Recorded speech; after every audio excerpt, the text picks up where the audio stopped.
예. 마태복음 5장 13절부터요. 우리 16절까지입니다. 마태복음 5장 13절부터 16절까지 같이 한 목소리로 읽어보겠습니다. 시작. 너희는 세상의 소금이니 소금이 만일 그 맛을 잃으면 무엇으로 짜게 하리요? 후에는 아무 쓸데없어 다만 밖에 버리워 사람에게 밟힐 뿐이니라. 너희는 세상의 빛이라. 산 위에 있는 동네가 숨기우지 못할 것이요 사람이 등불을 켜서 말 아래 두지 아니하고 등경 위에 두나니 이므로 집안 모든 사람에게 비추느니라. 이같이 너희 빛을 사람 앞에 비추게 하여 저희로 너희 착한 행실을 보고 하늘에 계신 너희 아버지께 영광을 돌리게 하라. 아멘. 오늘은 헬라어를 통해 배우는 묵시복음 세 번째로요. 너희의 삶은 세상의 소금이고 빛이다. 제가 한 3년 전쯤에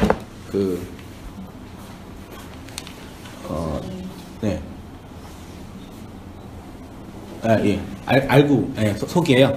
먼저 소개요. 저만 알고 있어서. 공부가 안 되고. 그래. 네. 즉시 의견이 있으시면 강의에 큰 지장이 없는 이상 하시면 되고요. 제가 3년 전쯤에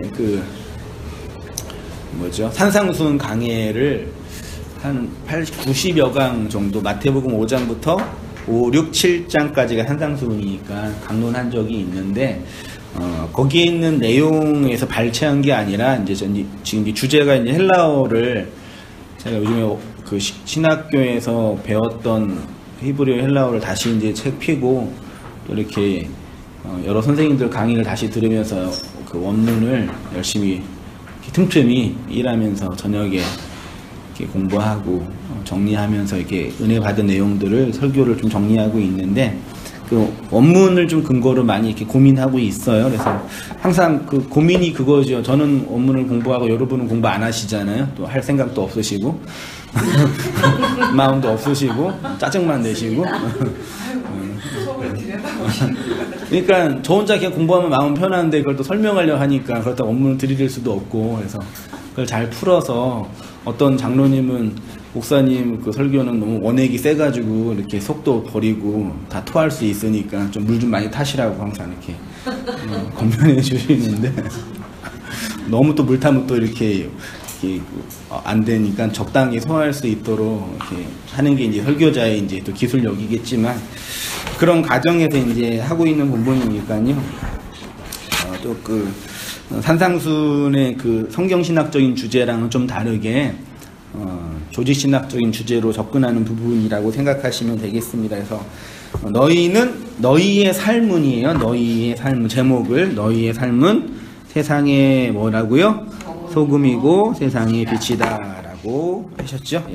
너희는 소금이고 빛이다 있죠. 이거 한번 읽어볼게요. 예수님은 제자들에게 너희가 소금이 되기 위해서 노력해야 한다. 빛이 되도록 애써야 한다 하지 않으시고 너희는 세상의 소금이다. 너희는 세상의 빛이다 라고 선언을 하십니다. 잘 보셔야 돼요. 그냥 야 니네 소금 되려고 좀 노력 좀 해봐 이렇게 안 하시고 소금이 그따위로 사니? 이렇게 안 하시고 니네는 소금이다 라고 하나님이신 예수님이 그냥 산에서 선언을 하신 거예요. 그렇죠? 이 말씀을 들었던 1차 저자인 1차 수신자인 제자들과 대중들은 어떤 마음이 들었을까요? 너희는 부자야. 그럼 기분 좋으세요? 아니 여기 뭐가 좋아요? 돈이 없는데.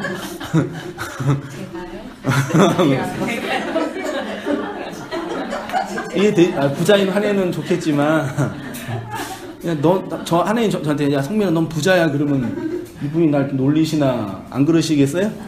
저만 그랬나? 너희는 착한 사람이야 그러면 어떠세요? 그러실 거 아니에요. 그러니까 하나님의 선언과 나의 실존의 큰 이게 갭을 느끼는 거죠. 그러니까 그렇다고 그럼 차라리 아까 말씀드린 것처럼 소금이 되려고 노력 좀 해봐라 좀. 이 정도 노력하면 내가 소금이라고 쳐줄게.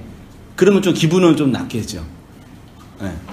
노력하든 안 하든. 근데 예수님은 그냥 그 현재형으로 선언을 하신 거예요. 너희들은 세상의 소금이다 이렇게요. 네. 빛이다 이렇게. 그러니까 제자들 마음속에는 이게 뭔 소리야 그랬을 거예요 분명히요. 그러니까 제가 그걸 존재적 선언이라고 이렇게 표현했어요. 읽어볼게요. 그러나 대부분의 사람들은 이 본문을 근거로 교회가 세상의 소금 역할을 해야 하고 빛의 기능을 해야 한다고 주장하죠. 이 세상이 이렇게 썩어 문드러진 이유는 교회가 교회 구실을 못하기 때문이죠. 목사가 목사 노릇 제대로 못하기 때문에 이렇게 교회가 다 썩었지요? 라고 말하면 그러는 줄 아시겠지만, 그래서 뭐 흔히 있는 예로 바닷물의 소금이 몇 프로예요? 2%에요? 3%예요? 2% 정도 되나요? 정확하게 모르겠는데 보세요. 바닷물의 소금 염기가 2%만 돼도 다 짜게 하는데 우리나라 그리스도인이 10%가 넘는다고 하는데 25% 넘는다 하는데 세상에 이렇게 썩는 이유는 그 기능 못해서 그런다고. 이런 류의 설교를 수백 번 들으셨죠? 몇 번 들었죠? 전 수백 번 들었던 것 같아요. 교장 선생님 말씀도 많이 하시고. 예수님이 그런 의도로 얘기했을까 질문해보게 됩니다. 그런데 예수님은 우리의 생각과는 다르게 너희는 세상의 소금이다, 너희는 세상의 빛이다 라고 선언하십니다. 예수님의 이러한 선언은 우리를 매우 난처하게 하고 차라리 소금이 되기 위해서 노력하라, 빛이 되로 힘써라 라고 하면 낫는데 이미 존재적으로 너희는 세상의 소금이다. 소금이세요 그러면?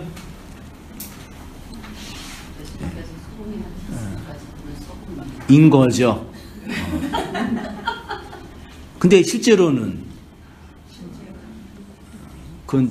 그런 존재적 차이 볼게요.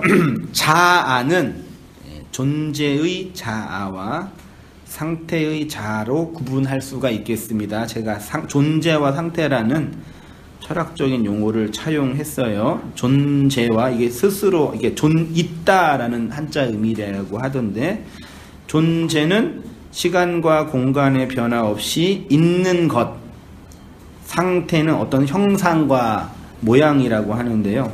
시간과 공간의 변화 속에서 있는 것이라고 정의를 내리는 겁니다. 존재는 시간과 공간의 변화 없이 있는 것, 상태는 시간과 공간에 따라서 변화되는 것이라고 정의 내렸습니다. 나의 인생을 살면서 느끼는 것이지만 나라는 존재는 어린 아이였을 때나 청소년 때나 청년의 때나 이렇게 나이 먹은 어른이 된 때나 나라는 존재는 그냥 그 존재로 있다. 맞나요?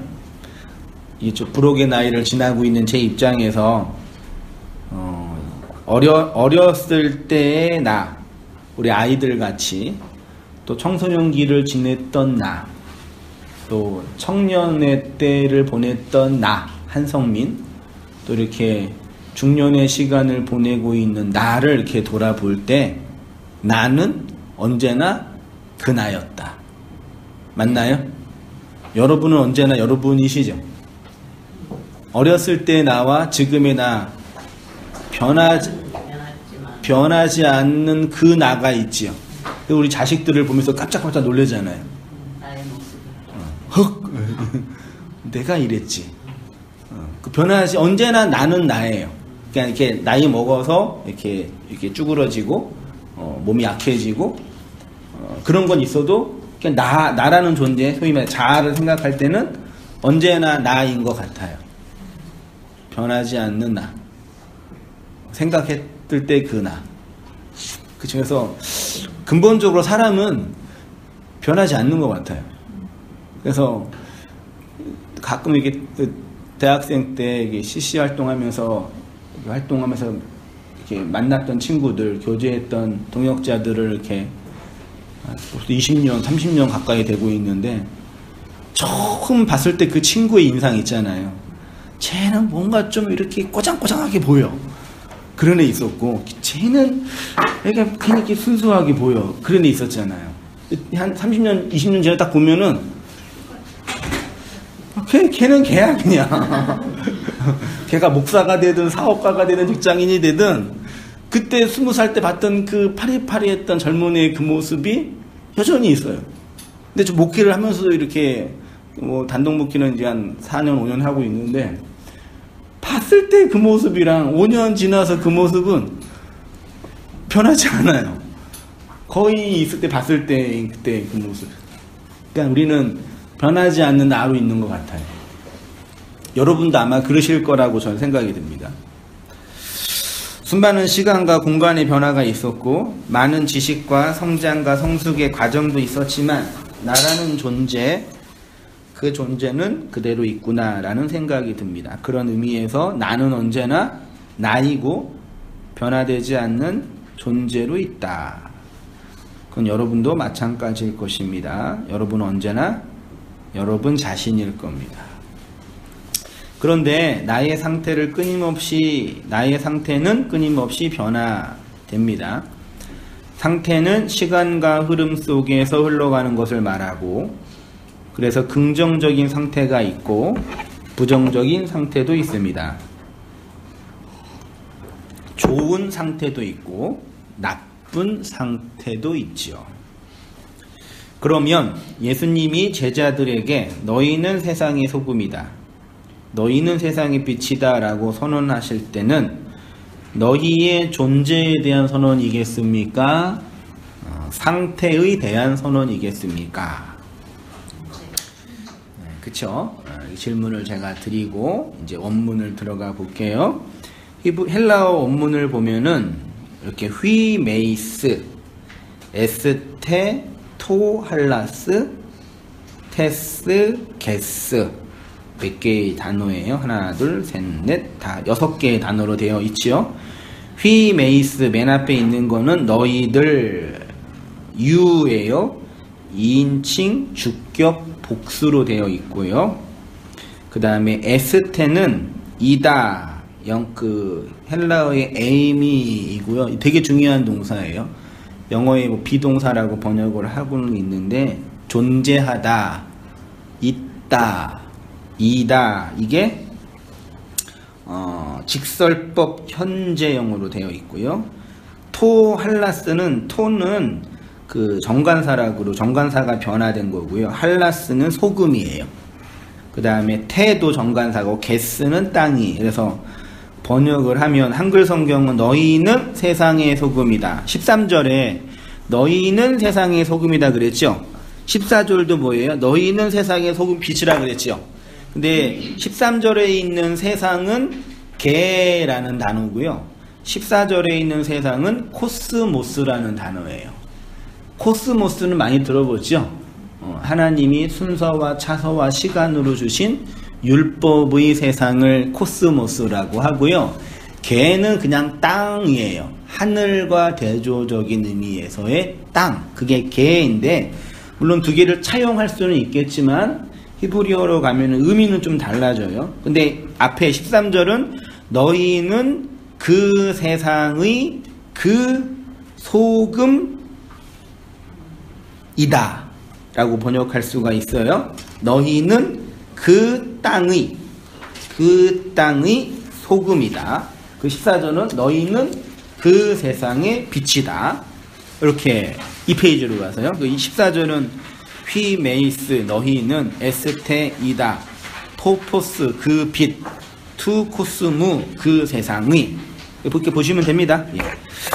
너희들은, 이제 중요한 건 이거예요. 너희들은 2인칭 주격 복수형이에요. 헬라어 문법에서 2인칭 복수형은 물리적인 의미에서의 복수뿐만 아니라 존재의 상태를 연결하는 삶을 의미합니다. 바지가 단수예요, 복수예요? 바지. 팬츠로 쓰잖아요. 그 영어 시간에 그것 헤맸잖아요, 맨날. 가위는 단수예요, 복수예요? 그 영어 문법 공부할 때 되게 헷갈렸잖아요. 그 물질 명사 무슨 명사 해가지고 막 s를 붙이네 안 붙이네 해가지고 막 기억나는데 하늘은 단수예요, 복수예요? 하늘들이라고 성경이 표현하고 있거든요. 그럼 복수예요, 단수예요? 쌍수라는 거 아시죠? 히브리어 문법에 쌍수가 있어요. 사람은 단수예요, 복수예요? 온 땅 교회 단수예요, 복수예요? 온 땅 교회들 하나님 단수예요, 복수예요? 하나님들 성부 하나님, 성자 하나님, 성령 하나님. 저는 단수예요, 복수예요? 내 안에 내가 너무도 많아. 단수예요, 복수예요? 가만히 있어, 이 새끼야. 이중인격자예요? 그러니까 단복수를 구분하는 건 거의 불가능해요. 그러니까 문법적으로 이렇게 어형으로 나눈 것 뿐이 실제로 그 단수다, 복수다라고 말할 수 없어요. 책상에 다리가 단수예요, 복수예요? 4개가 있으면 복수다. 하나, 그러니까 우리나라는 하나 이상이면 복수라 그러는데 히브리어에는 그런 개념이 아니에요, 사실은요. 2인칭 복수형 있죠? 자, 너희와 너희들이 있어요. 근데 보니까 2인칭 복수형은 언제 주로 사용이 됐냐면 존재의 상태를 연결하는 삶. 쉽게 말해 너희들이라는 2인칭 복수형은 너희들의 삶이라는 존재를 설명하는 방식이다. 그래서 너희들은 그 땅의 그 소금이다를 너희의 삶은 그 땅의 그 소금이다. 그러면 너희와 너희의 삶은 구분되나요? 나와 나의 삶 구분이 돼야 안 돼요. 그리고 삶 나에다 삶이 들어왔네요. 이거는 여기 너희들 있죠? 복수의 개념을 복수는 여러 개가 모인 거잖아요. 요거를 삶으로 차용을 한 거예요. 자, 이게 왜 그런지 이제 설명해 드릴게요. 아무튼 이 2인칭 복수형을 존재의 삶이라고 한번 생각해 보자. 네, 그래서 너희는 세상의 빛이다와 너희의 삶은 세상의 빛이다. 느낌이 어때요? 다르죠? 네. 너희라는 존재와 그러니까 하나님이 우리를 볼 때 나를 주체적 대상으로 객관적인 단수로 보지 않고 하나님과 관련된 복수로 본다는 얘기예요. 이해되시나요? 나를 나로 보지 않고 덧붙여진 나로 보는 거예요. 제가 그런 얘기 자주 했죠. 우리의 행위로 하나님께 가면 우리는 반드시 뭐 한다? 심판받아요. 그러니까 우리는 우리의 행위로 가면 반드시 심판받아요. 그래서 우리가 하나님께 구원받는다는 얘기는 우리의 행위의 삭제를 의미한다고 했죠. 그러면 내가 삭제되어 나타나는 다른 차원의 행위들이 있을 거 아니에요. 그게 쉽게 말하면 누구의 행위예요? 예수의 행위라고 누누이 말씀드렸죠. 하나님이 우리를 보실 때 나로 봐요, 예수로 봐요? 예수. 이해되시죠? 네.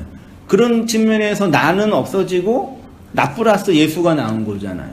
그 예수를 들이라는 복수형으로 차용해 보자. 그럼 내가 사는 거는 내가 사는 게 아니라 누가 사는 거예요?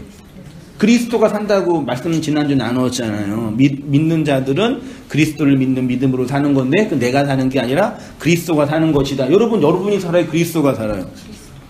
집사님만 여러분 그리스도가 나머지는 다 여러분이 살잖아요. 아니에요. 아, 그래요? 세뇌 당하셨어요? 그런 이 신학적인 구도로 접근하는 거예요. 어떤 의미인지는 좀 아시겠죠? 네. 예, 한번 보세요. 어떤 분은 너희와 너희의 삶을 구분할 필요가 있겠습니까? 라고 반문할 수가 있는데 너희와 너희의 삶, 나와 나의 삶은 다릅니다. 그리스도인은 단수로 존재합니까? 복수로 존재합니까? 요거만 답해 보세요. 그리스도인은 단수예요, 복수예요? 그리스도인은 단수예요, 복수예요? 나의 머리는 누구예요? 그리스도죠. 그럼 그리스도의 머리가 몸이 됐잖아요. 그럼 단수예요, 복수예요? 단수예요, 복수예요? 그러니까 그리스도와 하나 된다는 차원이 아니라, 예, 나는 나로 존재할 때는 개별적인 주체로서의 나가 아니라 누구누구들에 포함되는 거죠. 그렇죠? 그런 의미에서는 복수죠. 이해되시나요? 네. 가장, 한 집안의 가장은 단수예요, 복수예요? 숫자 기준으로 보지 마세요. 제가 한 집안의 가장으로 살잖아요. 그건 나로 사는 거예요, 가장으로 사는 거예요? 그런 의미에서의 복수라고요. 이해되시나요? 하나가 아니라 공동체, 연합, 이게 되게 중요해요, 진짜요. 우리가 교회 들이대고 그리스도 들이대고 말씀 들이대는 거잖아요. 하나님이 나를 볼 때 예수들로 보는 거예요. 그래야지 구원받죠. 검문 검색대 들어갔는데 예수만 들어갈 수 있으면 어떻게 해요? 예수 속에 들어가야 되잖아요. 그죠? 그거란 얘기예요. 자, 교회는 단수입니까, 복수입니까? 하나님은 단수예요, 복수예요? 그래서 그 창세기 1장에 엘로힘이 하나님들로 복수로 해서 신학자들이 뭐 장원 복수네 무슨 복수네 해가지고 막 이런저런 얘기 하는데, 성경은 단수예요, 복수예요? 성경책, 창세기가 성경이죠.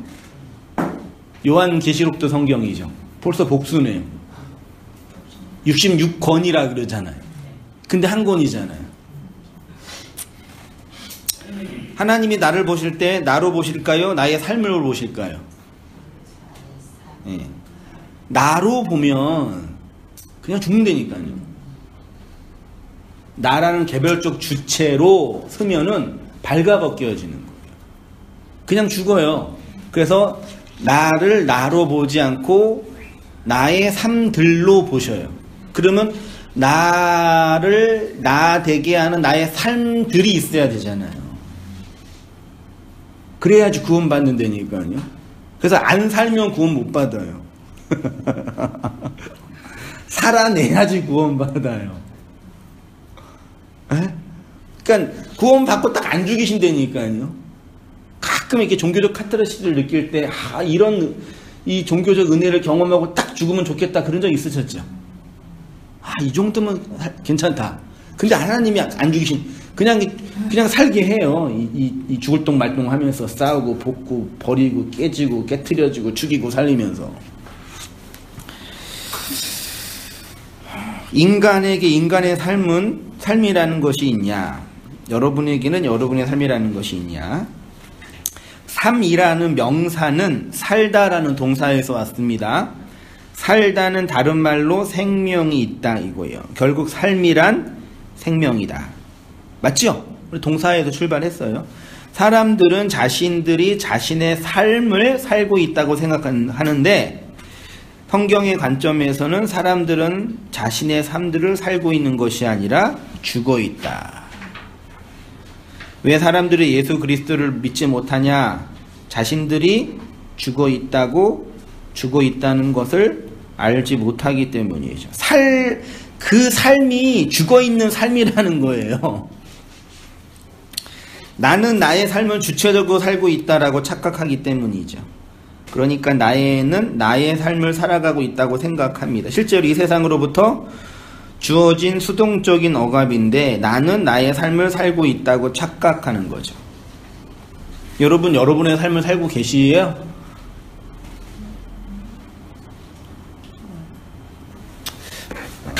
비혼이란 단어 아시죠? 이거 신조어예요. 미혼은 뭐예요? 결혼을 못한 거예요? 안 한 거예요? 안 한 거죠. 미혼 여성은 긍정적인 의미예요? 부정적인 의미예요? 여자가 결혼을 안 하면 긍정이에요? 부정이에요?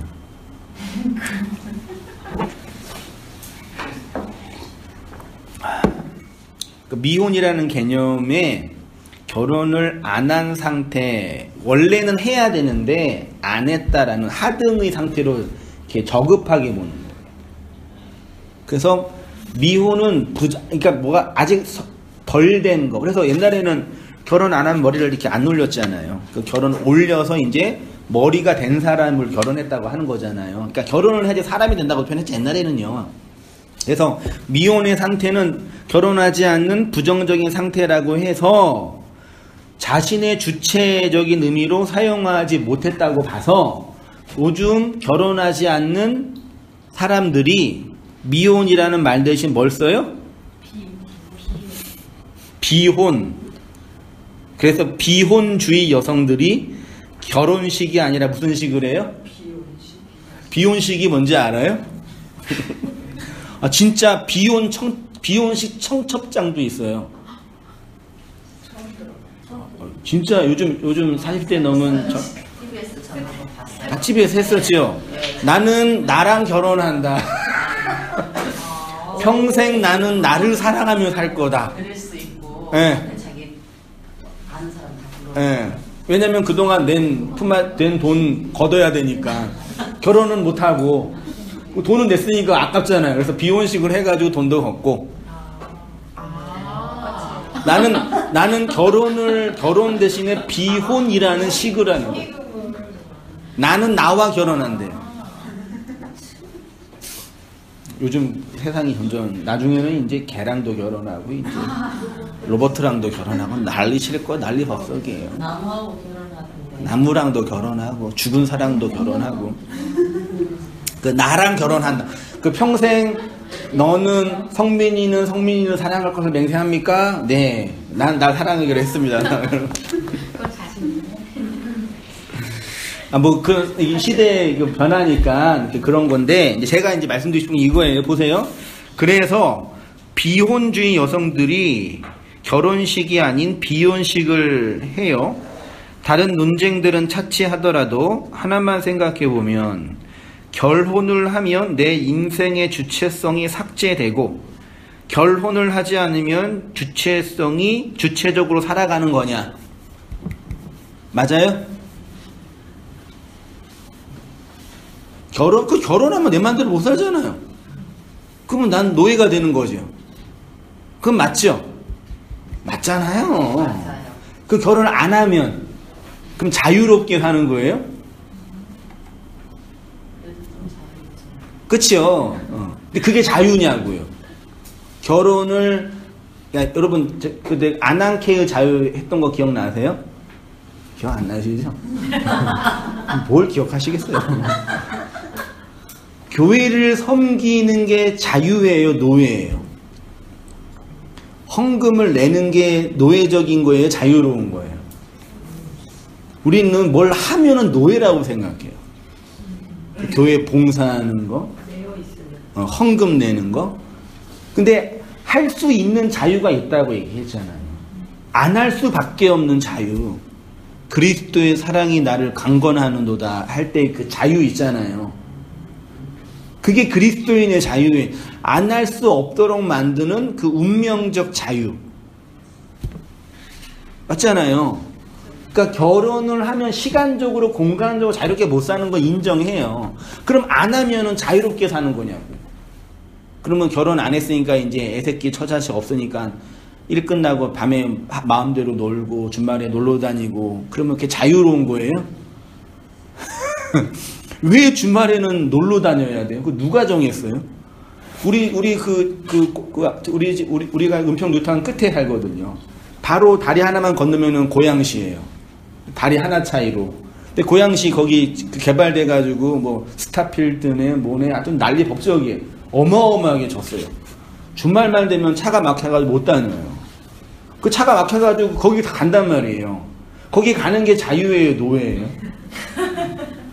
우리 아빠는 교회를 안 갔으면 좋겠어. 항상 그래요. 주말만 하는데 일 끝나고 밤에 그 저녁에 카페 가가지고 설교 준비하거든요. 그럼 애들은 교회 간다고 생각해요. 일하러 가는 거니까. 안 가고 우리랑 놀아줬으면 좋겠어 하는 거예요.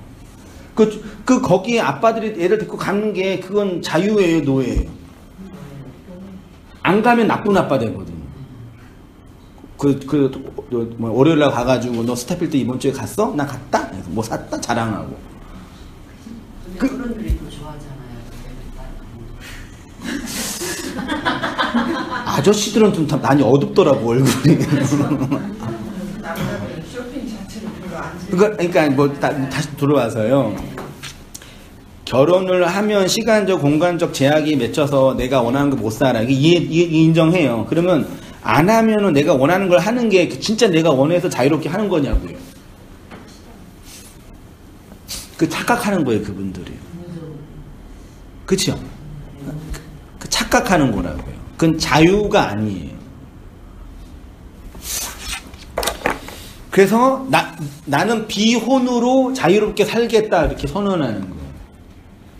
평생 애랑 뭐 처자식이 살지 않고 나를 위해서 살겠다. 사람은 확실히 선악과 먹고 태어난 선악 주체로 하나님의 자리에 살고 있는 거 맞습니다. 무지와 오만으로 가득한 왜곡투성이가 인간인 것 같습니다. 그래서 인간은 무엇을 하든 죄뿐이 만들어낼 수 없고 먹는 모든 것은 뭐가 돼요? 지 육체를 위해서 다 사용하고 나머지는 쓰레기는 다 버린단 말이에요. 하나님이 우리를 보실 때 나와 내가 만들어낸 삶을 구분하십니다. 그래서 나의 삶이 아닌 예수의 삶을 살게 한다는 것입니다. 그것을 2인칭 복수형으로 너희들의 삶이라고 합니다. 여기서 말하는 너희들은 이미 하나님 보시기에, 예수님 보시기에 내가 너희가 되면 2인칭은 나와 너의 관계 속에 만들어지는 문법적인 의미란 말이에요. 나와 너의 관계가 없는 걸 뭐라 그래요, 문법적으로? 3인칭이라 그래요. 걔네들, 그들, 저들, 나랑 상관없는 타자들이요. 근데 하나님 우리를 타자에서 너희들로 데리고 오는 거예요. 그리고 그 너희들이 결국 뭐가 돼요? 하나님 안에서 우리들이 돼요. 요한복음 17장 11절 같이 한번 읽어보겠습니다. 시작. 나는 세상에 더 있지 아니하고 그들은 세상에 있사오고 나는 아버지께로 가오나니 거룩하신 아버지여 내게 주신 아버지의 이름으로 그들을 보존하사 우리와 같이 그들도 하나가 되게 하옵소서. 아버지여 아버지께서 내 안에 내가 아버지 안에 있는 것 같이 그들도 다 하나가 되어 우리 안에 있게 하사 세상으로 아버지께서 나를 보내신 것을 있게 하옵소서. 21절에 우리 안에 있게 하사 세상으로 아버지께서 나를 보내신 것을 믿게 하옵소서가요. 우리 본문의 마태복음 5장 16절에 너희 빛을 사람 앞에 비추게 하여 저희로 너희 착한 행실을 보고 하늘에 계신 너희 아버지께 영광을 돌리게 하라와 같은 의미예요. 우리 안에 있게 하사 우리가 하나님 안에 있게 돼서 그러면 세상이 아버지께서 예수를 보내신 것을 믿을 수 있게 된다는 얘기는 너희의 착한 행실을 보고, 그러니까 그들의 착한 행실은 뭐예요? 마태복음 5장에서 너희의 착한 행실은 뭐예요? 제자들의 착한 행동이 아니라 예수님이 와서 그들을 예수님 안으로 함몰시켜서 우리와 하나가 되게 만드는 하나님의 사역이 너희의 착한 일이라고 보는 거예요. 그래야지 하나님이 영광을 받으신다고요.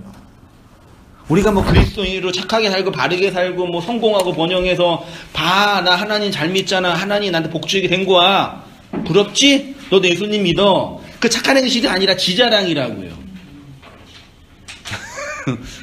그 자랑 뭐 해도 나쁘지 않아요. 실력이 있어도 된 거니까.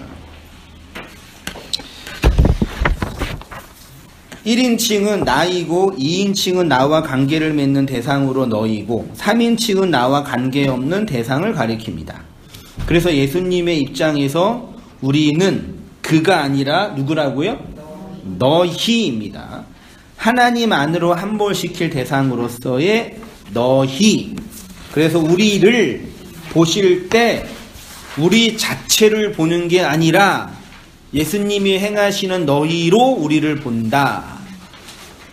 하나님이 너를 너 자체로 사랑하셔. 뻥이에요. 너는 너 자체로 귀해. 거짓말이라니까요. 안 귀해요. 그냥 고깃덩어리예요. 근데 거의 기존교회에서는 우리가 열심히 하고 우리가 하나님을 찾아야 되고 예수님을 찾아야 되고 내가 해야 되고. 네. 그러니까 자기 의만 가득해지잖아요. 그리고 성공하면 실패하면 쪽팔려서 교회 못 오고. 그러니까 하나님이 나라는 주체로 보시면 그냥 우리 죽어요. 아비나답이랑 아론의 애들이 진에 불 가가지고 그 불장난 하다가 불타 죽었잖아요. 그렇게 된다니까요. 그러니까 내가 삭제된다는 얘기가 자꾸 이렇게 금육주를 이해하셔서 돈도 잃어버리고 그게 내가 삭제예요. 하나님이 나를 나로 보지 않고 예수로 보는구나. 그걸 내 역사 속에서 확인하고 체험하고 경험하는 게 나의 삭제라고요. 그쵸? 맞잖아요. 제 말 틀려요? 제가 말해놓고도 잘한 것 같아.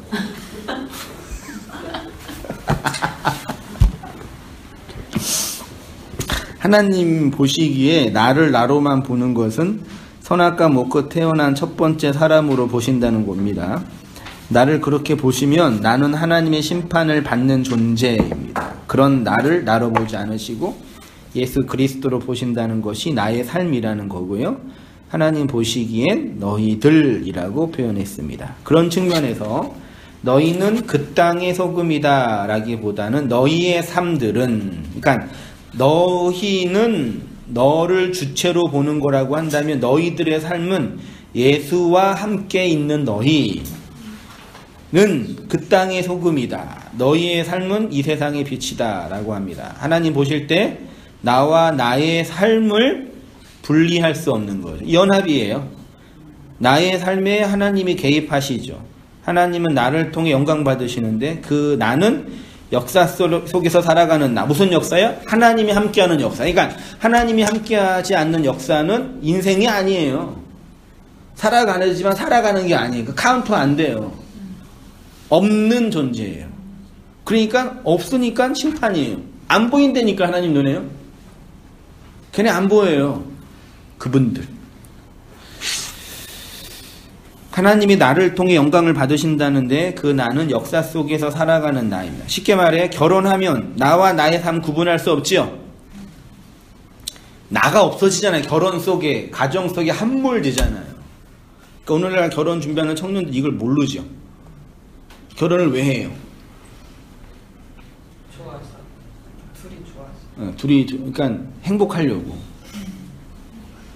이 사람 때문에 내가 행복하려고. 헌신이다, 내가 네 편이 되어줄게, 그거 다 뻥이에요. 그 사람 때문에 내가 즐거우니까. 그래서 결혼하는 거잖아요. 근데 결혼하면 깨져요. 그치요? 내가 착각했구나. 내가 속았구나. 서로 속은 거예요. 왜냐면 난 결혼 전에 행복하려고 했는데 결혼하니까 그게 아니라는 거 알잖아요. 왜냐면 두 존재가 가정이라는 한 울타리 안에서 함몰되니까요. 그래서 나가 나로 안 살고 가정의 남편으로, 가정의 아내로 살잖아요. 그래서 살다가 애 낳고 뭐하다가 보면은 뭐 걸리세요, 어른들. 우울증 걸리고 막 죽이네 살리네 그러고 난리 법석이잖아요. 행복 안 하네. 예? 행복 안 해요? 우리 가정도 그러죠. 이건 망고불변의 진리죠. 언제나 그랬잖아요. 우리 가정도, 육체의 가정도. 그러니까 신앙생활은 그리스도와 결혼하는 거라면서요. 아주 심플하잖아요. 그리스도와 결혼하여 그리스도의 가정을 낳아 그리스도의 몸으로 살아가는 게 신앙생활, 역사라 그랬잖아요.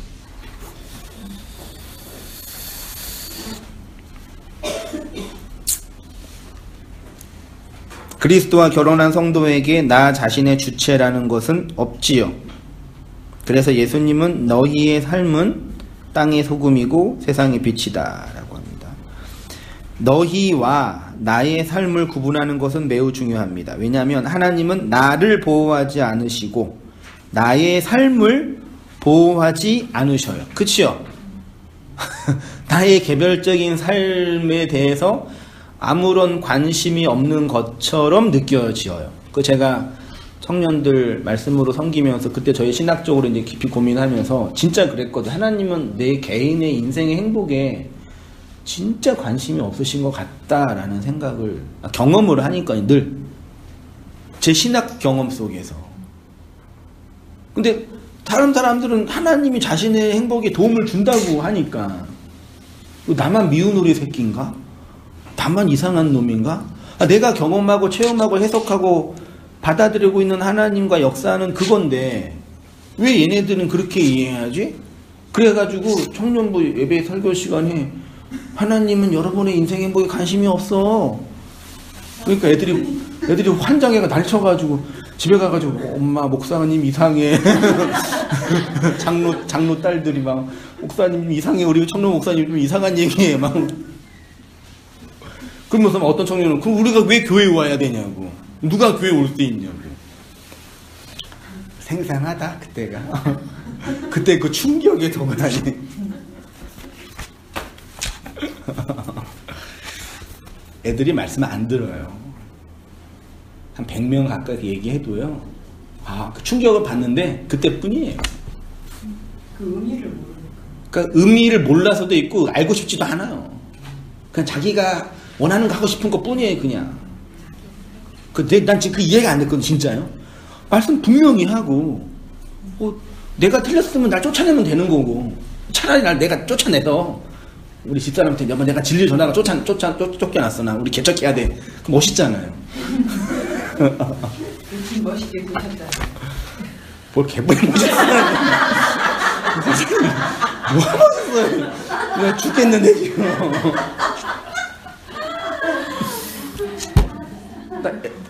옛날에 우리 처음 개척 멤버 한 자매랑 결혼식 거기 축복 기도하러 갔는데 큰 교회에서 결혼해서 왜냐면 남편이 큰 교회 다니니까 근데 주례를 큰 교회 목사님이 해주는데 엘리베이터를 같이 탔어요. 저랑 그 큰 교회 목사님이랑. 어쩌다 보니 느낌이 달라요.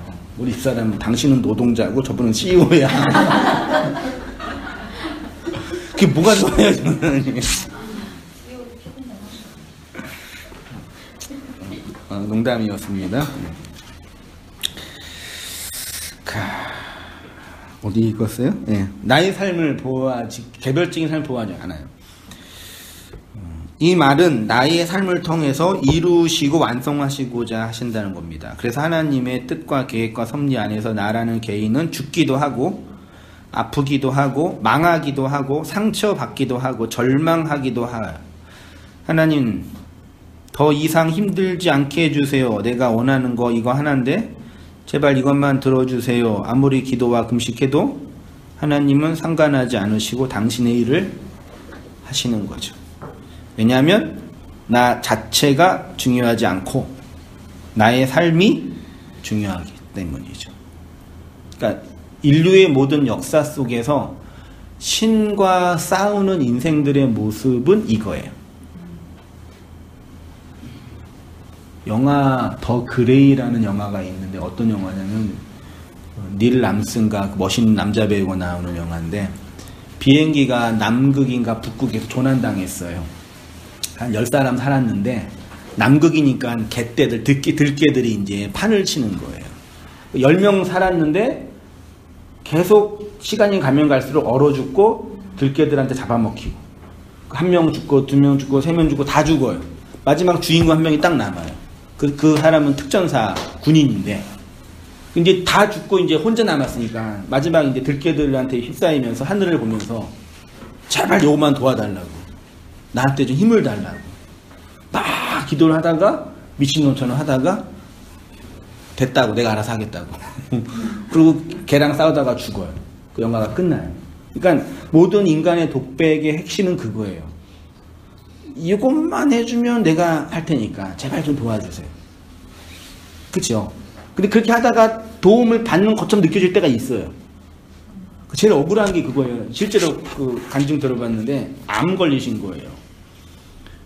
그 하나님 제발 나 좀 살게 해주세요 했는데 암이 완쾌됐대요.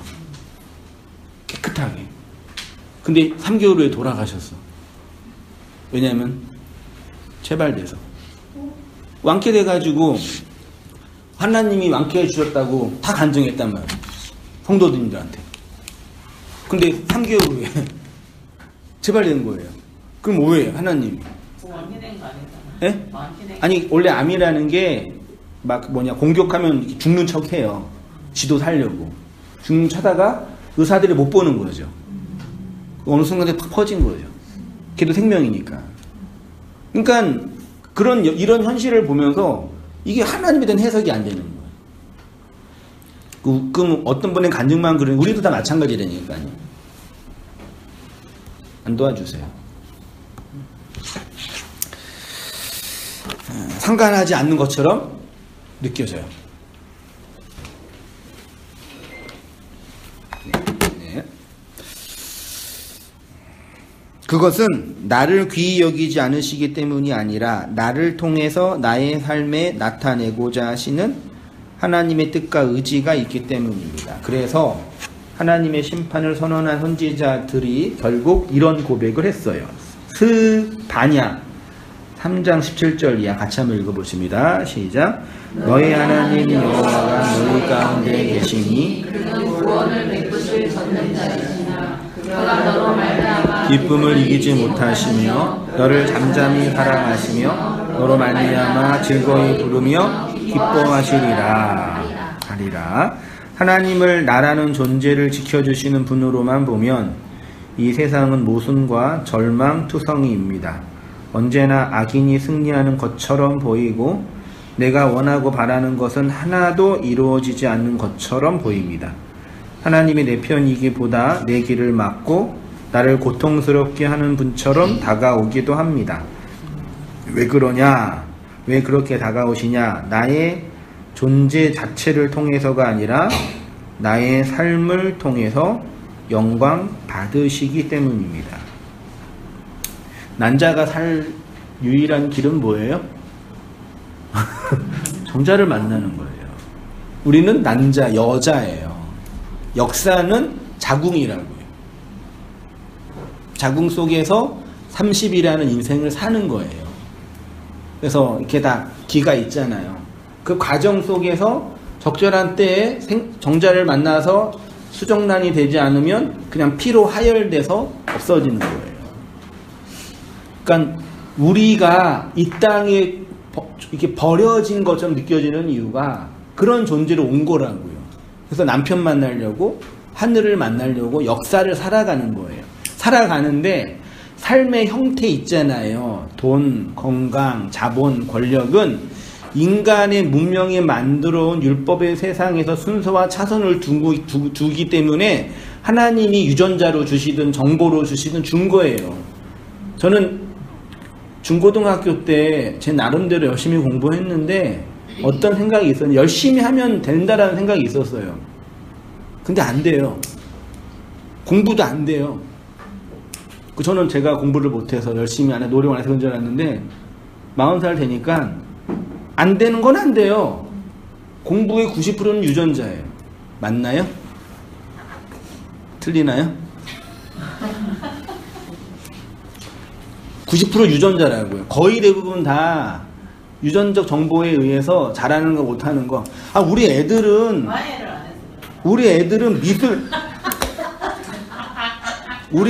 미술 교육 한 번도 안 시켰어요. 진짜요. 뭐 돈도 없어서 그랬지만 지 혼자 잘 그려요. 엄마 유전자예요. 아빠 유전자는 뭘 잘못했는지 승질만 내더라고. 그 미술 엄마가 내가 영어를 잘하는 여자를 만났어야 되는 건데. 아니 그러니까 그게 유전자라고요. 거의 대부분 저는 그 결정론, 운명론이라고 비난하지 마세요. 정해져 있어요. 그 유전 정보는. 그러니까 그거를 극복 못해요. 아무리 노력해도 안 돼요. 그러니까 고등학생의 80~90%가 대학 가는 건 이건 미친 짓이에요. 이런 나라가 세상에 어디 있어요? 이런 나라가. 그러니까 이 시대가 만들어놓은 왜곡된 이 교육 문화 때문에 아이들이 죽어가는 거예요. 지가 잘하는 거, 지가 좋아하는 거, 지가 즐겁게 할 수 있는 거, 잘 할 수 있게 사회가 만들어주지 않고 1등부터 100등까지 순서 만들어 놓고 1%면은 인서 오리고 다 정해놓고 그렇게 해놓는단 말이에요. 그거에 대해서 교회가 비판하거나 개선할 의지는 안 하고 애새끼들 모아놓고 우리 아이들 인서울 가게 되고 이렇게 합심기도나 하고 있으니까 교회가 세상에서 무슨 일을 하겠어요. 그런 거는 유전자나 이 세상의 문화와 시대 안에서 주어진 거예요. 그러니까 엄밀한 어떤 의미에서 주어진 거예요. 그러니까 그거 주어졌으니까 어떻게 해야 돼요? 인정하고 받아들이고. 어렸을 때 그 사춘기의 청소년의 가장 큰 스트레스, 왜 내 부모는 이건희가 아니냐 이거였잖아요. 근데 어른 되면 우리 부모는 우리 부모로 나한테 주어진 거라고 받아들이잖아요. 그렇게 받아들일 수밖에 없어요. 그리고 좀 지혜롭고 하나님이 좋은 유전자 줘서 천재적 능력이 있는 사람은 그 능력과 지혜를 가지고 인류 공용에 이바지하고 많은 사람을 도와주는데 좀 영향을 주고, 그게 영웅들과 능력 있는 사람이 해야 할 일인데 또 그런 인간들은 지 것만 또 챙겨.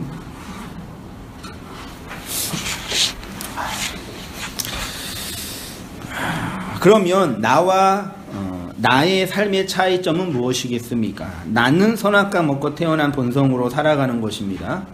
그런데 성경이 말하는 나의 삶은 나의 예수 그리스도의 십자가가 세워진 나입니다. 그런 나를 나의 삶이라고 하고, 그러니까 예수 그리스도의 부활이 없는 삶은 삶이 없는 인생이에요. 살아가는 게 아니라니까요. 그러니까 본능과 유전 정보를 따라 있는 거예요. 짐승이 있는 거죠. 너희의 삶은 나 플러스 예수라는 것입니다. 그래서 예수가 없는 그들은 소금도 될 수 없고 빛도 될 수 없지만 내가 있는 너희들 곧 너희의 삶은 소금이고 빛이다. 이같이 너희 빛을 사람 앞에 비추게 하여 저희로 너희 착한 행실을 보고. 누구의 착한 행실이요? 그러니까 본문에서는 너희 착한 행실이에요. 그러니까 나의 삶인데 그 삶은 누구의 삶이에요? 예수의 삶이죠. 너희 착한 행실은 누구의 착한 행실이요? 예수의 착한 행실이라고 치환해서 해석하면 되는 거예요. 그걸 그래야지 하늘에 계신 아버지의 영광을 받잖아요. 내 자식을 보는데 얘네가 개별적으로 살아가는 거지만 누구의 유전 정보를 받고 사는 거예요? 나의 유전 정보를 받고 사는 거잖아요. 그래서 슬픈 일이지만 저도 그러지만 우리 자식들도 부모의 그 유전자랑 삶의 궤적을 크게 벗어나지 못해요. 절망이죠. 그래서 16절에 너희의 착한 행실이라고 하시는 겁니다. 이게 너희 착한 행실이 휘몬타칼라 에르가래요. 보세요. 너희 삶 속의 착한 행실을 제3자가 무엇을 본다고 하냐면 너희 삶 속에 빛나는 착한 행실을 본다는 것이고요. 착한이 칼로스인데 히브리어로 토브 기억나시죠? 하나님을 사랑하는 자 곧 그 뜻대로 부르심을 입은 자들에게는 모든 것이 합력하여 뭘 이루어요? 선, 그게 토브, 아가도스 혹은 칼로스이기도 한데 그 토브가 하나님 보시기에 창조하시고 나서 좋았더라 할 때 그 선이죠. 하나님이 의도했던 계획과 목적과 뜻들이 이루어지는 그 상태를 토브라 그래요. 그게 우리의 삶 속에 나타난 하나님의 착한 선한 일이에요. 그래서 선이라고 번역하면 좋겠습니다. 행실, 에르고는 일인데 누구의 일이냐? 나로 진리로 살게 하는 하나님의 일입니다. 그리스도와 결혼하여 살아가는 그 모든 삶을 그 선한 일. 됐죠? 이 시대의 기독교라는 종교 문명은 결국 그리스도와 결혼하지 않는 사람들이, 난자들이 치장하고 확장하는 거예요. 종교 지도자들이 되고 종교 헤게모니를 지키기 위해 도덕과 계명을 만들어 그 권력 아래 있게 함으로 만든 거대한 바벨 문명이에요. 바벨 문명을 지탱하는 핵심 교리는 뭐라고요? 영웅 만드는 거예요. 이 세상은 누가 필요해요? 영웅이 필요해요. 그래서 슈퍼맨도 있고 배트맨도 있고 아이언맨도 있고 트와이스도 있고 남진도 있고. 영웅을 한마디로 말하면 우상이에요. 이걸 제일 잘하는 종교가 가톨릭이에요. 성인 숭배 사상, 중보자 사상 등등 해가지고. 그래서 바벨론은 우상을 숭배하는 곳이 됩니다. 왜 교회에서 성공한 사람, 착한 사람, 깨끗한 사람을 지향하는지 아시겠죠? 그렇게 하지도 못하면서 무슨 이게 가톨릭 깨끗한지 아시죠? 가톨릭 신부님 사제분들 그분들 술 달면 엄청 잘해요. 왜요? 스트레스를 받으니까. 미사하면 스트레스를 받거든요. 뭘로 풀어요? 끝나고 월요일날 나가서 동기들 모여서 술 마시고 푸는 거예요. 근데 신부님들이 술 마시고 하는 거는 이제 우리 일반인들이 그걸 죄로 안 보잖아요. 네. 그거는 그냥 당연하게 보더라고. 네. 예수 안 믿는 사람들도. 네. 근데 목사님이 술 담배를 하면은 네. 그거 큰 죄인 취급을 하는 거예요. 왜 그러지? 희한하네. 그게 어휴 진짜 예수님도 술 잘하셨고 로이드 존스랑 스펄전도 꼴초였는데. 그 우리나라 초기 기독교 그 선교사들이 교회 개신교 지도자들한테 술 담배 하지 말라 그랬어요. 도박하지 말고. 왜냐하면 그 당시 구한말 일제 시대 때 우리나라 그 사람들이 술, 담배, 도박에 쪄들어 있었거든요. 거의 됩니다. 중혼, 첨 뜨는 거. 그 개신교 와가지고 그거 하지 말라 금했어요. 교회 전통으로. 중혼도 못하게 했잖아요. 원래 구한말 때나 그때 엄청 첩이랑 많이 있잖아요. 우리 어르신들만 돼도 뭐 두 집 살림 많이 했었잖아요. 그게 법적으로 정해져 있었잖아요. 옛날에는요. 그걸 못하게 한 거예요. 되게 좋은 현상이죠. 술도 우리나라는 술을 잘 못 마시잖아요. 거의 술에 죽잖아요. 그러니까 못하게 한 거예요. 그게 이제 교회 문화와 문명과 분위기가 돼가지고 술하지 말라. 그 제가 일하는 그 센터장도 독실한 크리스찬이에요. 저는 목사인 걸 숨기고 일하고 있거든요. 그 티가 나잖아요. 교회 다니냐고. 교회 어느 교회? 그냥 다닌다고. 열심히 다니냐고. 그냥 다닌다고. 조용히 있어요. 전도받는 거 아니에요? 네? 우리 나오니까. 아니 싫어요. 네 알아서 한다고 그러지. 내가 왜 전도를. 아니 그분이 목사님이 전도 우리 교회로 나오고 시간이 없지 제가 일하고 있는 없으니까. 결혼도 안 했는데 고장해야 하는 거 보면 짜증나 죽겠어요. 아주. 안 하는 거 유일한 건 술 안 하는 거 담배 안 하는 거. 착해요. 네, 대도덕적이고. 몇 살? 한 42살인 것 같던데. 그러니까 다 보면서 저기 그리스도인의 모습이구나. 일은 뭐 잘하니까 뭐. 그 술 담배 안 하는 자기 자신을 되게 기특하게 생각하더라고요. 그게 뭐라고. 그 정도예요. 신앙 좋은 사람들은 그 정도. 신앙 나쁜 집사님은 술 담배 하시고.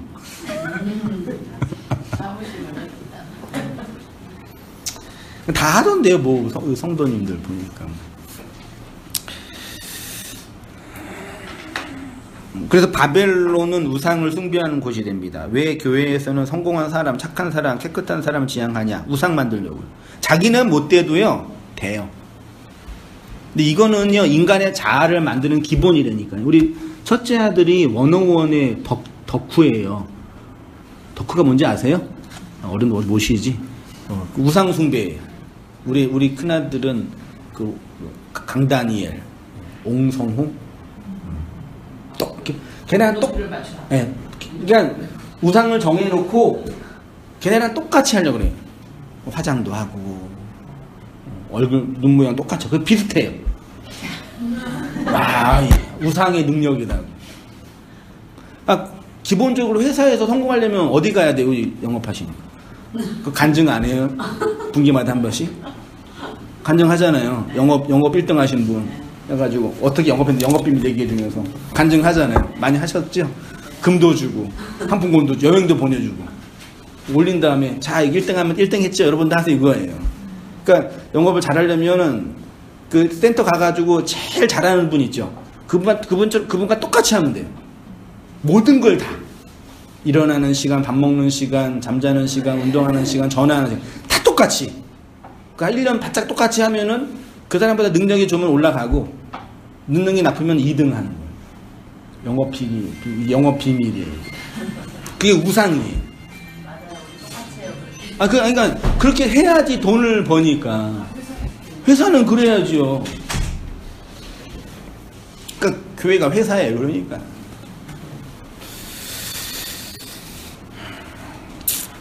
그렇게 하지도 못하면서 그런 우상이 있어야 사람들이 모이기 때문입니다. 한국에서 유행하는 간증도 90% 이상은 다 이런 영웅주의 물든 우상 숭배자들. 그 CNN이나 기독교 방송 들어서 연예인들 나와서 제일 짜증나. 연예인들 간증하는 게 제일 짜증나요.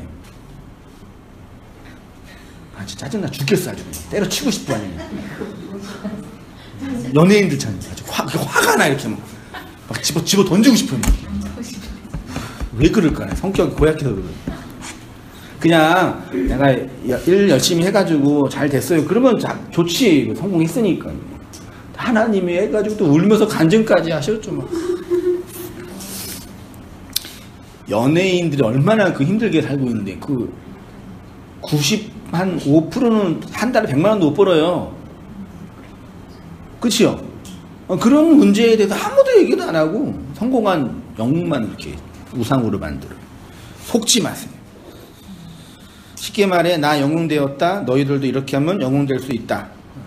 그리스도인은 신앙 고백해야지 자기 자랑하면 안 돼요. 신앙은 고백 안 하고 자기 자랑하면서 신앙 고백한다고 뻥치고 있고. 한국의 기독교는 기복주의가 90% 이상입니다. 이것은 기독교뿐만 아니라 불교도 무당 잡교도 마찬가지입니다. 그래서 신을 나의 행복의 수단으로 이용하려는 모든 인간의 행위는 종교의 탈을 쓰고 나타납니다. 한국에서는 기복주의라는 아주 탁월한 교리로 기독교에서 불교에서 번성하는 거예요. 왜 교회가 번성하는지 이유를 아시겠죠? 뭐 교회 부흥이다, 목사의 뭐 능력이다, 그러지 마세요. 부흥하는 이유는 기복주의가 한국에 잘 적용돼요. 그래서 국민 평균 소득 4만 불 이상인 나라에선 기복주의가 안 먹혀요. 기복주의는요, 남미나 중개발 국가 이상에서만 먹혀요. 더 많이 버는, 기복주의가 편안하게 사는데 국가에서 맨날 200만 원 돈 주는데 무슨 기도를 해요. 그리스도와 결혼하여 그리스도의 진리를 낳고 하나님의 생명으로 양식과 안식과 자유로 살아가니 단순한 그리스도의 삶을 인간의 행복을 위한 수단과 자기들의 집단의 권력을 위한 방식으로 이용하여 그것이 하나님의 뜻이다, 하나님이 여기 있다, 저기 있다 하면서 변개하고 왜곡하는 거죠. 제일 나쁜 목사들과 그리스도인들은 하나님의 뜻이다 그러면서 자기 주장하는 사람들.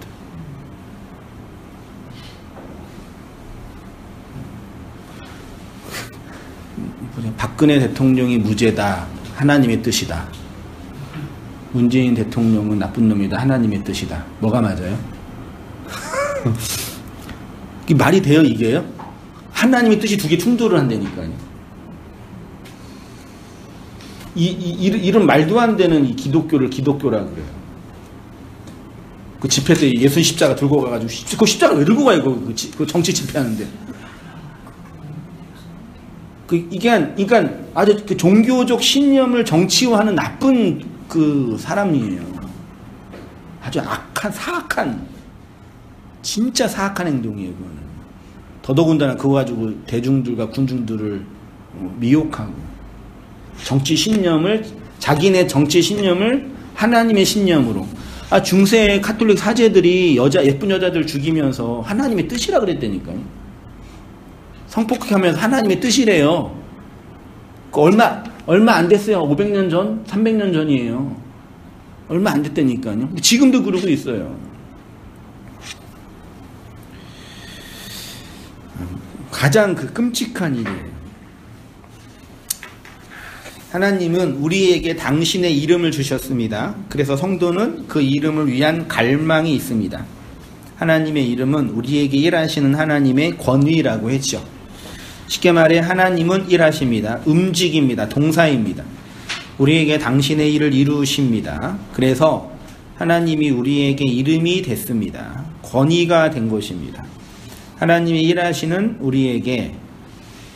우리에게는 나라는 주체의 삶이라는 것은 삭제당하고 하나님 안으로 함몰되는 우리의 삶만이 있을 뿐입니다. 이 사실을 알고 계시죠? 근데 자꾸 잊어버려요. 그래서 이렇게 매주에 한 번씩 모여서 공부해야 돼요. 안 잊어버리면 안 오셔도 돼요. 막 망각한단 말이에요, 우리. 그래서 성경에 계속 맨날 잊지 말라, 기억해라, 망각하지 말라. 잊지 마시고, 잊지 않으려면 어떻게 해야 돼요? 반복. 공부의 도는 반복이라고 그랬잖아요. 근데 말씀 공부 다 반복이에요. 똑같아요. 근데 항상 새로워요. 왜요? 살아가니까. 똑같은 설교는 세상에 없어요. 왜냐면 설교자도 변화 성숙하고 회중들도 성숙하니까. 제가 말씀을 공부하고 연구하면서 늘 느끼는 건데 일하고 있구나 하나님이. 왜? 내가 성장하고 성숙하고 변화되어지고 올라가는 게 느껴지니까요. 그쵸? 여러분도 마찬가지라니까요. 다만 더디 올라가냐 빨리 올라가냐, 인생의 고난과 어려움 속에서 아파하면서 고민하고 있냐, 이 차이뿐이에요. 결국은 하나님께서 우리를 그 길로 인도하시죠. 잊지 마시고 기억하시고 반복하시면서 빛과 소금으로 살아가시면 됩니다. 고린도후서 9장 8절, 빌립보서 1장 같이 한번 읽어보겠습니다. 시작. 하나님이 능히 모든 은혜를 너희에게 넘치게 하시니 너희로 모든 일에 항상 모든 것이 넉넉하여 착한 일을 넘치게 하려 하심이라. 너희 안에서 착한 일을 시작하신 이가 그리스도 예수의 날까지 이루실 줄을 우리가. 그리스도 예수의 날은요, 예수가 우리에게 완전한 그리스도가 되는 그 날이에요. 그 날을 향해서 하나님의 선한 에르곤 일이 이루어지니까 인내하시면서 그 은혜로 살아가시는 모든 성도님 되시기를 부탁드립니다. 기도하겠습니다. 하나님 아버지, 은혜와 사랑을 감사합니다.